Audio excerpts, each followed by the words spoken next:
to fit your busy schedule.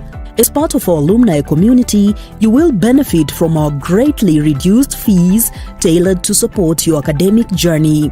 Additionally, we offer online language courses to help you upscale your skills and broaden your opportunities. Don't miss this chance to grow, lead, and transform your future. Apply today by visiting our website at www.tangaza.ac.ke or send an email to inquiries@tangaza.ac.ke or contact us on 0720 539 471 or 0711 713 910 or 0722 204 724. Tangaza University, teaching minds, touching hearts, transforming lives.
Good evening, extending warm greetings to you this last day of October 2025. You are right on time for the Catholic Focus Bulletin with me, Asasha Elizabeth, and this is your trusted roundup of today's top stories with sign language interpretation by Eric Maluki. Now, in this broadcast, Kenya's education landscape receives a major digital boost. Detectives crack open a daring impersonation syndicate. Leaders unite to secure learning institutions. A landmark judgment settles a decades-old boundary row, and the government gets tough on fake exam cartels ahead of next week's national oral tests. Let's begin. Now we start off in the education sector, where a new move is set to redefine learning for millions of pupils nationwide. For the first time, primary schools across the country are set to be connected to the internet in a new initiative aimed at strengthening the CBC curriculum. More than 1,000 schools are expected to benefit in the first phase as stakeholders push to boost creativity and digital literacy among learners. David Kiprotich reports on what is being seen as a major step in Kenya's education transformation. On digital skills and development now. In an effort to enhance the implementation of the competency-based curriculum, whose backbone is creativity and innovation, education stakeholders have begun laying out plans to connect primary schools to the internet nationwide, with over 1,000 schools projected to benefit in the first phase of the initiative. The Ministry of Education, the Busia County Education Department, the Women Education Sector, and other partners say digital connectivity is critical in fully strengthening the CBC approach. The last mile connectivity to school project is targeting 14 counties in Kenya, Busia being one of them, and we are looking forward to connect 1,000 schools to the internet. Speaking during a stakeholders sensitization workshop in Busia town, Stanley Akine, the Western Region Coordinator for the Last Mile Connectivity of Schools program, said the goal is to equip learners, especially those in primary schools, with digital skills that will enable them to compete effectively in an era where technology is advancing rapidly. These programs aims to ensure that learners are access the digital access to digital learning, which is aimed at improving their learning outcome. and they will be implementing programs including capacity building of teachers and integrating the digital learning when they are teaching and also when they are also doing the assessment. Meanwhile, Marion Choe, the Busia County Director of Education, noted that the program, set to be launched soon in Teso North and Matayos constituencies, aligns with the nationwide government's broader plan to ensure every school in the country has access to the internet. It's a project that indeed I want to say it will assist and support education, especially during this time we have the new curriculum, that is the competence-based curriculum in education. And in this curriculum, we have competencies that are very important in the modern world. This is where we have digital literacy as one of the competencies that is really embraced for purposes of communication and collaboration, which is also a competency. We have citizenship, and as a country, it is one of our goals. So when schools are connected to the internet, and the government has given schools DLPs, digital literacy gadgets. And we are asking the community to support us in this, because even when the children go back home, they touch our phones. So we should encourage them to use those phones to learn instead of using them for other things. We are covering 2 sub-counties, and we are going to work with the 76 primary schools. And these 76 primary schools, we are hoping that they have been connected to electricity, but even those that have not been connected, our partner UNICEF will ensure that they are connected to electricity and then connected to internet. And our work will be to train the teachers to use the internet to teach the children. The push to connect schools is now gaining momentum, and stakeholders believe this first phase will set the stage for a more digital-empowered CBC. A school cannot run well without connectivity. So the internet will help the teachers to teach any content of any class. In fact, this program can even support a secondary school, but for now it's only in primary and the JES schools. And it will be a good way of delivering content, may it be in whichever level and whichever content. Because first of all, we understand as a country that we have every content that has been prepared, and it's even animated. But the one challenge that we are having as a nation, and possibly as this county, we have shortage of teachers who are ICT compliant. And we rather call the TSC to assess their strategies of engaging and employing teachers. How they be able to cater for all schools. We are saying this because even the gadgets that were supplied to schools, they are in stores, they are not in use, and children need to access them and use them. If successful, the program could be a game changer for learners stepping into an increasingly tech-driven world. Capuchin David for Catholic Focus, Capuchin TV. Indeed, a game changer, and we'll be following closely to see how far it gets. Now, from digital innovation in the classrooms, we now turn the focus to a security alert in Tharaka Nithi, where detectives have dismantled a group accused of preying on vulnerable residents under the guise of officialdom. The detectives have dismantled this syndicate accused of defrauding residents while posing as officials from the Social Health Authority SHA.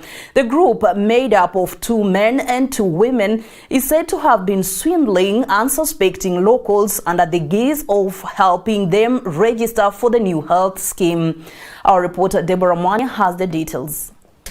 Detectives from the Directorate of Criminal Investigations in Marimanti are holding 4 suspects, 2 men and 2 women, accused of conning residents by pretending to be officials from the Social Health Authority SHA. The suspects were using a metallic grey Prado TX with fake and frequently swapped number plates, allegedly visited villages claiming to be contacting SHA registration. Victims say they were asked to hand over their phones while others received OTPs for what appeared to be registration, only to later discover their Mpesa and bank accounts had been wiped clean. One of the victims, and who spoke to Capuchin TV, confirmed to have lost up to a tune of 150,000 shillings, while another lost 26,000 shillings, among several other cases under investigations. 24 Septemba tulikuwa tumetoka huko kwetu Mkodhima kuja hapa Marimanti kwenda kubandilishiwa shamba ambayo tulikuwa tumenunua. Bibi yangu alikuwa amenunua. So tulipokuwa njiani tukienda huko ndio tulishikwa na gari Plando Land Cruiser. Sikuwa identify namba yake by then, lakini rangi ni hii na ni hii gari. Ilikuwa na mwanaume na msichana. Sasa msichana wote walikuwa wamevaa sare za SHA. Wakaniambia they are field officers, wale ambao wametumwa na serikali kuja kuregister watu kwa saa, kwa sababu serikali inaona watu wametisatisa kuregister. Wakaniambia enda kwa Mpesa, kuna namba walinipea, na hiyo namba hata iko kwa exhibit ya CID. Nikaweka 50 shillings. Wakati niliweka, nikaweka pin nikiwa na feature. Nikaona hiyo nini imetoa namba, ilikuwa 8956. Hiyo ndio ilikuwa namba ile, hiyo nini simu ilitoa. Wakaniambia hiyo namba ndio membership namba yako ya SHA. Na mimi nikawauliza, lakini ile kitambulisho ya SHA haikai kama hivi. Kaniambia hiyo utaenda laminate. Nilipoenda mimi nikaamua niende kwa safari kwa Marimanti. Kwenda huko ndio niliambiwa niliporo, kwa sababu simu inaonyesha pesa ilikuwa inatolewa. First withdraw walitoa 70,000. Second withdraw wakatoa 69,000. Third wakatoa 11,000. Hii ikapika maximum ya 150,000. Sasa hapo ikakataa, ndio ile namba hii inamuonyesha hapa, hii 8956. Hiyo manager ndiye aliniambia ndio walitumia kubandilisha naye SIM card. So walibandilisha, wakaendelea sasa kutoa pesa kutoka kwa akaunti yangu ya Transnation wanapeleka kwa maakaunti ingine. The DCC Tharaka South, Stephen Mavina, confirmed the arrest, warning residents to remain vigilant and verify the identity of anyone claiming to represent government agencies. Nataka kuongea kuhusu matapeli kwa huduma ya afya ya jamii ya SHA ambao wamekuwa wakiwatapeli wananchi kwamba ni maafisa wa SHA, lakini wao hawana uhusiano wote na SHA. Maafisa wetu waliweza kuwakamata washukiwa 4, wanaume 2 na wanawake 2, na wako hapa, na siwezi nikajua majina yao, wanatumia majina bandia, lakini uchunguzi ukiisha watajulikana ni akina nani. Na baadhi ya vifaa ambazo wanatumia ni simu za mikononi, tarakilishi, kuna mavazi hapa, jezi ziko hapa ambazo wanatumia, na pia kwenye gari lao wanatumia nambari ya usajili ambayo si ya kweli. The DCI has urged anyone who may have fallen victim to the scam or recognizes the impounded vehicle to report to Marimanti Police Station as investigations continue. Deborah Mania, Capuchin TV, Catholic Focus, Marimanti, Tharaka South. Well, I hope residents will heed the DCC call to stay vigilant and verify all SHA officials just to avoid falling prey to such fraudsters.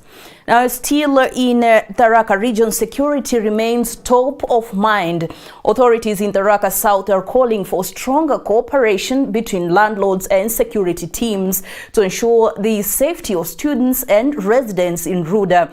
This comes as local leaders emphasize the need for closer ties between the university, the community, and security agencies. Here's Perry Swangombe with this report.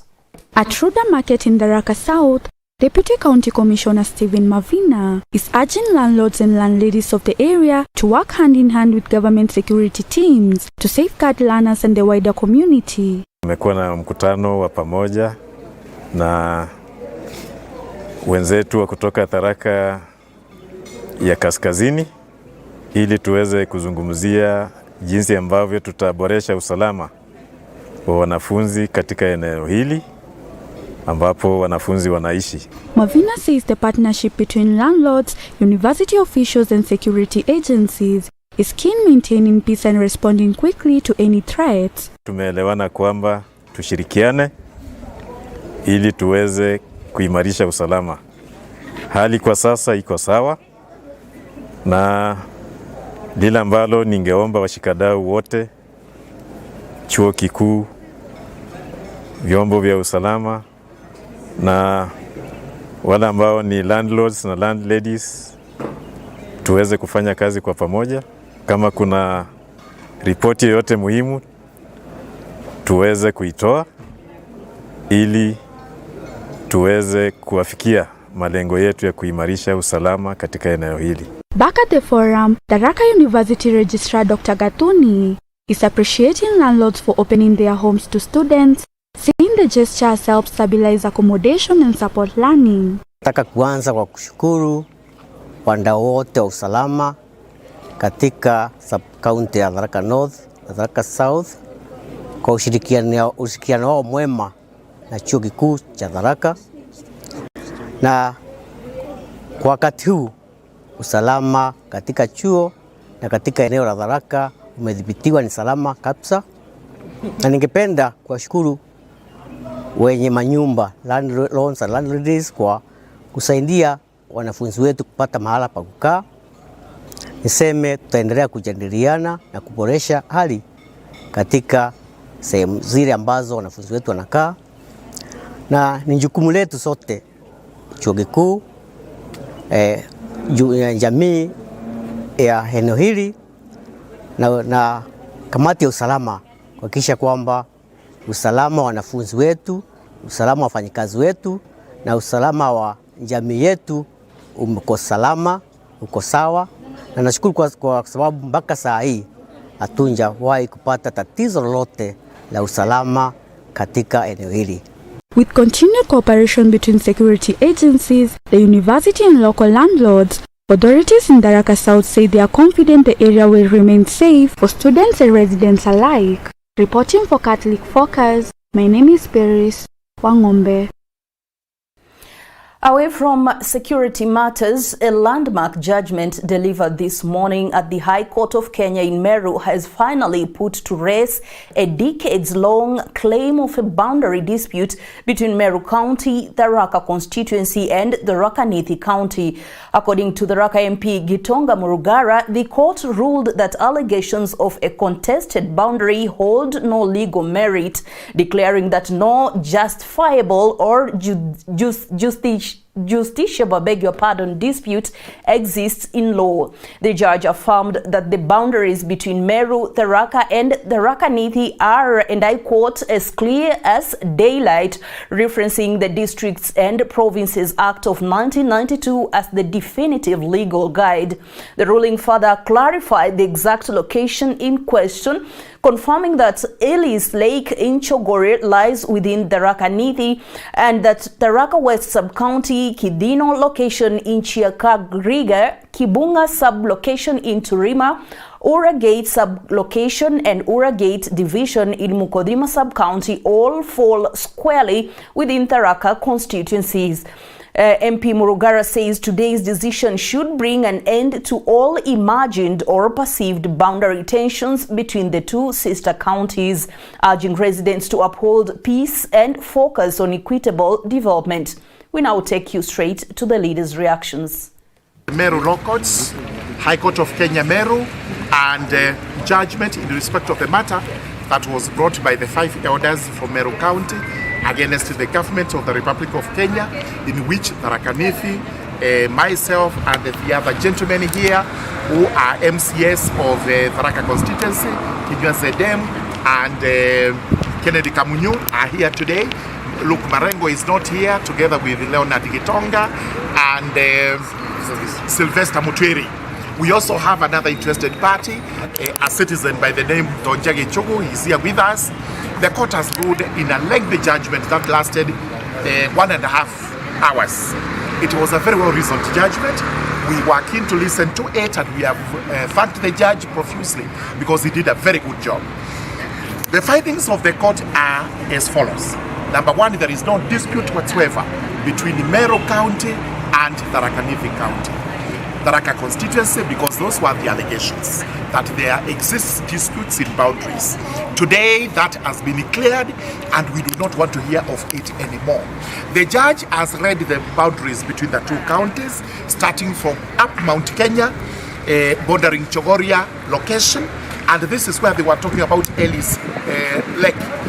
Ellis Lake is actually in Tharaka Nithi County, and this has been cleared today, and there is nothing left. From there, he has read all the way into Tharaka constituency, the 5 impugned areas or administrative units, all of them are in Tharaka constituency, Tharaka Nithi County, starting with Kirino location in Chakariga ward, Kibunga sublocation in Tharaka West sub-county, Uragate sublocation in Uragate division of Mukothima ward.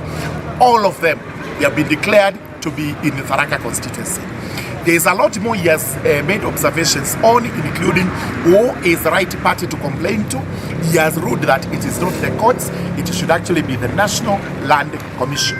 Regarding a moratorium that was there, his observation was the parties realized that in fact there was a dispute, but the moratorium came to an end, and this is why the new administrative units were created.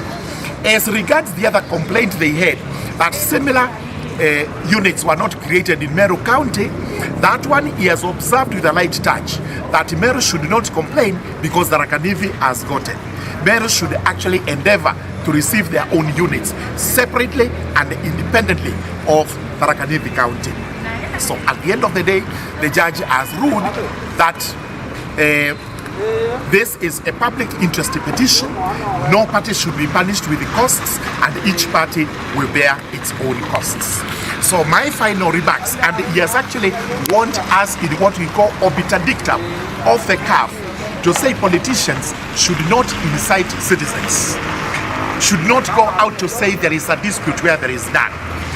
There is absolutely nowhere Tharaka Nithi encroaches into Meru, and there is nowhere Meru encroaches into Tharaka Nithi. The boundaries are clear. Whenever there is a dispute, kindly just go to the Districts and the Provinces Act, look at what it says, it solves the problem between the two sub-counties. Asanteni sana, kama vile mmesikia moratorium ilikuwa, lakini ilikuwa imeisha. Hakuna kitu kingine ilikuwa imebaki. Ukweli ni kwamba hakuna tashishi yote katikati ya Meru County na Tharaka Nithi County. Na hii maneno yote ya mpaka sasa ikome, watu waendelee kujenga kwao. You know Tharaka haina title deeds because of these disputes. And I'll be using this judgment to tell the national government once and for all that Tharaka should now be titled without anybody ever in their lifetimes stating or trying to make allegations that there exists a dispute between Tharaka constituency and Meru County. There is no dispute whatsoever. The court has so ruled, and any party aggrieved now is free to go to the Court of Appeal, and if anybody goes to the Court of Appeal, we will also meet them. Thank you very much. Nilikuwa nina represent interested parties ambao ni Ntonja, mwingine ni Zede Marengo ambaye ni MCA, mwingine ni Paul Mugabe, na mwingine ni Kamonyo ambaye ni MCA wa Marimanti. Na tulikuwa hapa na Kenywa Zedem ambaye ni MCA wa Shakariga. Na leo tuko hapa, tumefurahi sana kwa sababu koti imeangalia masuala yenye yalikuwa yameletwa hapa ambayo ni ya boundaries. Yenye walikuwa wanasema upande wa Tharaka Nithi huko kwingine kwa Meru County.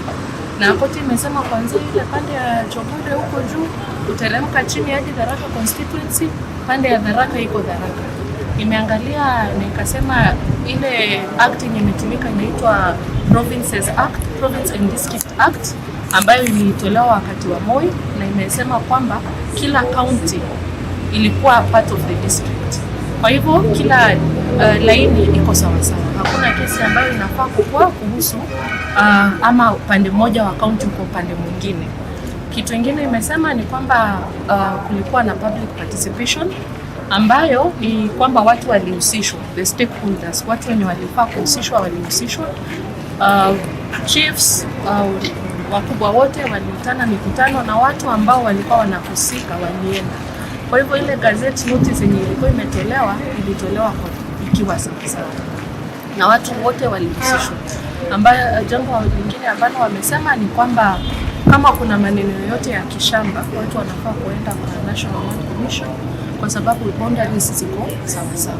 Kila kitu iko sawa, mikakati yote imewekwa na serikali na hakuna overlap yoyote inayopatikana. Kwamba the politicians ama wanasiasa wapende amani, waache kuchochea watu kuhusu mambo yoyote. Tuambie watu ukweli kwamba hakuna pande yoyote yenye iko pande nyingine, na pia kwamba vitu ziko salama na tulimize watu wa. And still on matters justice and enforcement, the government is issuing a stern warning today ahead of next week's national examinations. Education Cabinet Secretary Julius Migos Ogamba has cautioned against the circulation of the NEC exam papers, saying anyone attempting to mislead candidates or compromise the integrity of their tests will face the full force of the law. Speaking at the Kitui County Commissioner's office after supervising the opening of the NEC assessment container, the CS assured the country that all systems are ready for the start of the theory papers on November 3rd, 2025. Ogamba says the Ministry of Education, working jointly with the Ministry of Interior, has already heightened security nationwide to ensure the smooth and credible administration of the examinations. He further revealed that authorities have detected malicious plots by criminal syndicates attempting to circulate forged exam papers online, insisting that the government will crack down on every individual involved. Let's now listen to his remarks.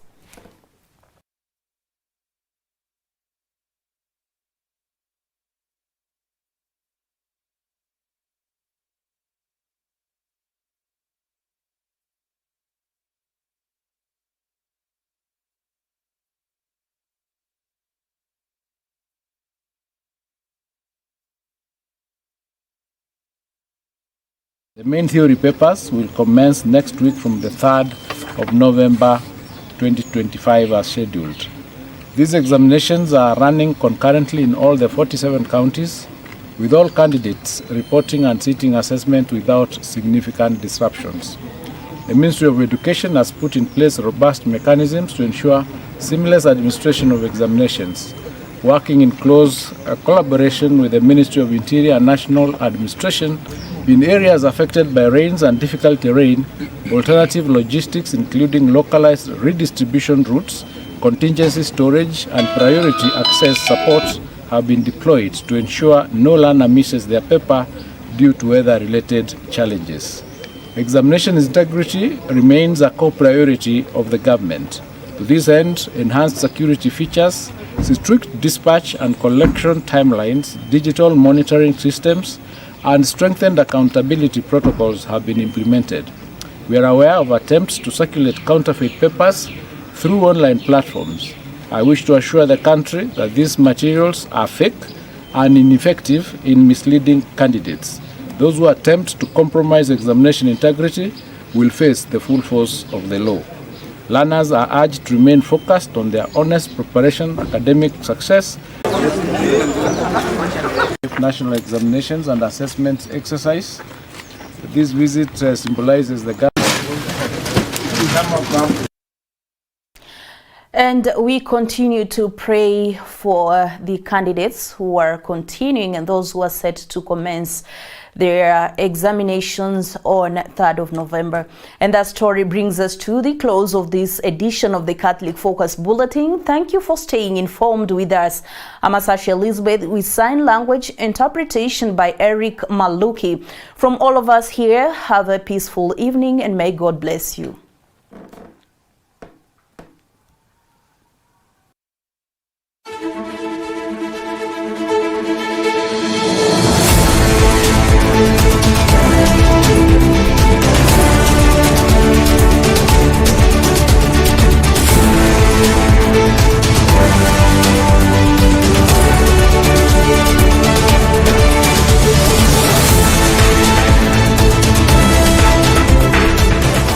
Keep watching Capuchin TV, your staunchly Catholic identity channel.